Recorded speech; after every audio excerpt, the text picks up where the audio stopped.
As a Hausa man from northern Nigeria, even as little children, we were taught that the Igbos are not to be trusted. We were taught that Yoruba was the enemy.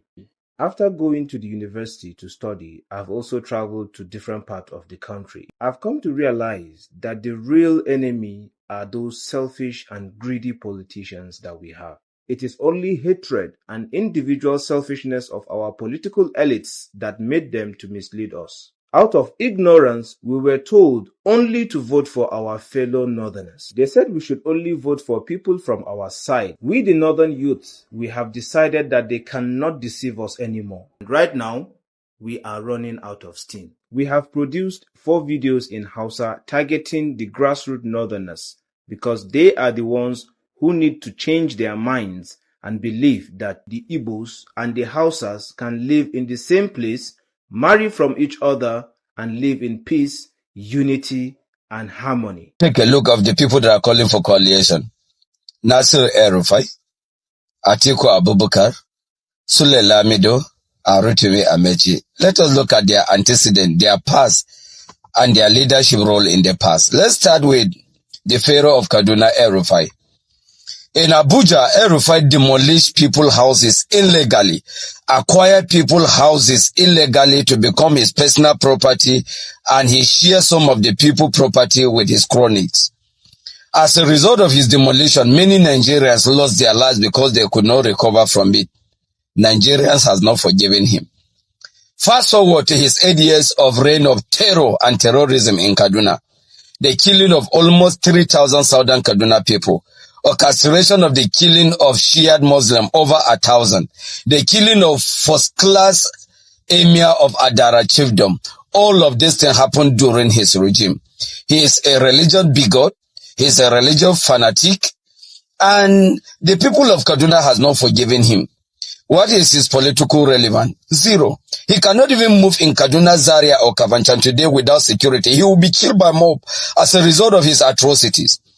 And if to say that Southern Kaduna were actually serious human beings, El-Rufai is supposed to be in the International Criminal Court of Justice now, answering questions for his atrocities. But yet he has the audacity to be calling for coalition because they did not actually go after him. Then let us look at the loan that he took, that he plundered Kaduna State into about loan repayment of 30 years. And what did he do with the money? Nothing. Except Shodnika's road in Kaduna North alone. No impact in any part of Kaduna. Left Kaduna with so many unfinished projects. And yet he's calling for coalition. That is the country we have. Let's look at Atiku. What are the antecedents of Atiku since he was a vice president up to date? Not much has been done. He only galvanized all the northern jihadis and the northern governors and engineered them to unseated Goodluck by creating new PDP. Since then, he has been a political prostitute. What is his relevance? Zero. Let's look at Rotimi Amechi. Rotimi Amechi stole so much money from Rivers people and used the money to sponsor Buhari, a Fulani jihadist, and actually unseated his brother Ijoman from Bayelsa. That is his antecedent. I don't know either he still have relevance in South because I don't know either South people has forgiven him. Then let's look at Sule Lamido. It's even worse. After plundering Jigawa for 8 years, he has become politically irrelevant. Even in the party that he was part of the major founders of the party, he's even irrelevant, even in his party. So these are the people that are making noise, that are calling for coalition. It is high time that as Nigerians, if we are going to be talking about elections and politics, I think it's high time we should start talking about INEC reforms. Let's reform INEC. And let us look at the process of election, free and fair election. Apart from Peter Obi, I don't see anybody in the political space that is better than Tinubu, apart from Peter Obi. But the question is, if today they go into election, do we have an INEC that can conduct a free and fair election, even if Peter Obi is in the ballot? That is the question we should be talking as Nigerians. And I pray that God will reawaken the sense of our sensibility as Nigeria. Let's begin to look at electoral reforms rather than getting distracted by this Fulani oligarchy every day disturbing people as if they are the only people in Nigeria. First and foremost, we have two groups of people who believe that Nigeria must be one, but we must continue to hate ourselves. Now, I'm talking about the core Muslim North, who believe that if power does not reside with them, then governance must be distorted. Governance must be made impossible. We saw that in the Buhari administration, right? Now, when you look at 2027, when you look at the coalition, when you look at the Tinubu administration, when you look at the whole players in the game, you realize that Nigeria is really messed up. Then we have another group of people who believe that power must return back to the North. I'm talking about Atiku and El-Rufai and the other man, what's his name? They believe that power must return back to the North. Why? I don't know. Then we have another man that's called Peter Obi, who I believe the Tinubu, Atiku, El-Rufai, everybody knows that if Nigeria is handed to him, Nigeria will definitely change. Nigeria may not be better off, but it will definitely toe the path of betterment, where Nigerians begin to see that yes, leadership can actually transform Nigeria. And if they give him that power, they believe that even if Peter Obi enters into a 4-year agreement, they believe that after the 4 years, with visible changes, Nigeria may clamor for his continuation, and that will bring another chaos. Now, but the most disturbing aspect of this whole scenario in 2027 is the fact that no one except Peter Obi is talking about changing Nigeria for the better. No one. Because how do you explain that insecurity can be this bad? Tinubu is not talking about it. No state of emergency declared in states where there are high-end observation of insecurity. No declaration of state of emergency. So how long will this continue? No, we still have 2 full years to go for this administration to end with no visible achievement, but yet we are talking about the permutations of who becomes the president of this country. Now, here is another scenario I also want to paint. Tinubu, the way I see this man, it is either he becomes president or the country collapses. He doesn't care. If you meet Tinubu now, let's say I'm a fairy godfather, I meet Tinubu. Dear Tinubu, can you sacrifice your presidency for the betterment of Nigeria? I am sure you and I know the answer that will come from Tinubu. No. That man is so obsessed with power. Obsessed.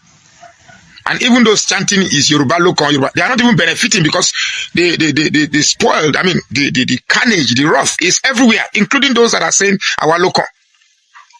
So, 2027 is by far the most complicated scenario ever. If anyone says he can wrap his head around 2027, you're lying. You're lying. Because we have the greedy, we have the ugly, we have the bad, and we have the innocent. In fact, it's a pity. It's while the world is advancing in artificial intelligence, we are here still talking about tribalism, still talking about religious intolerance. And the most painful thing about it is as you see a young man, educated, still making arguments in the line drawn by tribalism, still making arguments in the line drawn by religious sentimentality. It's a pity that while we all cling on our biases, we fail to see that Nigeria is crumbling. So when 2027 comes, what will determine your decision? Is it that it has to be Tinubu because he's my tribesman? Or because Tinubu is actually performing? Not performing in the lens of your biases. Or must it be not because the North, it must come to the North? Because some of you are judging Nigerians' power games since 1999. That's not true. Nigerian power games started since 1960. Or is it that we want who is truly good based on the options we have, Tinubu, Atiku, and Peter Obi? Now, because certain quarters have said that, look, an Igbo man will never be president. I don't see Peter Obi as an Igbo man. Of course, an Igbo man, but I don't see his yearning to be president based on the fact that it comes from a tribal rap, as some of you want to put it. But the choice still remains yours. What type of Nigeria do you want?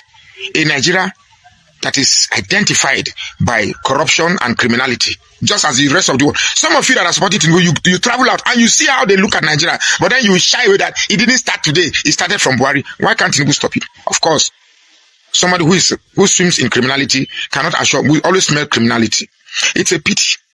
And I can tell you categorically, I told you that before I get into an association or a political party, I take my time. When I left my last political party, it was more than 1 year ago. And I made it clear I wasn't going into APC or PDP. If there is no new arrangement that I'm sure will take care of the welfare of Nigerians, I'll stay in my house and pray. Because that's the only reason I came into politics. And as God will have it, meaning that God has really heard the prayers of Nigerians. You can see the amalgamation of all political bigwigs from every political party. This is the dawn of a new era in the political history of Nigeria. Let me tell you, ADC, not only that they are mounting it, it is in their constitution. Article 3 that talked about the motto of ADC tells you that their motto is in pursuit of the welfare of our people and the nation. And when you hear Arise and Shine Nigeria, you and I know that this is the time for Nigeria to arise. We have been in darkness of this incompetent and corrupt APC. And this party that is going to be our light will shine the light in this darkness, and darkness will not comprehend it. APC will not understand what hits them. Because when you shine light in darkness, darkness disappears. So this is the party of the light for Nigerians. And we are going to shine that light, and Nigerians will find their way. In the ADC constitution, one of the objectives to create the favorable environment for every Nigerian to contribute to the welfare, peace, and prosperity of this country. We are in a good place. And I've always said it. In 2027, it is the people of Nigeria versus APC. ADC is simply the platform for the people of Nigeria to choose alternative good leaders, so that this 419 party called APC should be consigned to history. Okay, you know that a lot of members from the All Progressive Congress, they are also in this very coalition, and that of the PDP. For 16 years of the PDP and that of the APC, which is ongoing, we've not actually seen that development. What makes you think that this coalition will bring the change that Nigeria needs? You know, leadership evolves. And I've always said that your best teacher is your last mistake. People in PDP, people in APC that have been in government, they have seen that whenever they are doing anything wrong, it will come back to them. All the people that have been in power in Nigeria and did not do what they ought to do as at that time, they are reaping it. Because we have seen a government that does not respect the fundamental human rights of Nigerians, that when you vote, you're not even sure that your votes will count. So this is a lesson for every one of them now in this new coalition, where we are going to make discipline as our first order in this party, to follow the rules of the party, follow the example of rule of law and democratic tenets, and give Nigerians security and welfare. So they've learned their lessons. And I know, as one of the leaders here, he said, the only reason I'm in this coalition is to remove the evil that I put on this nation. So I'm glad that they are understanding that if evil is upon a nation, it consumes everybody.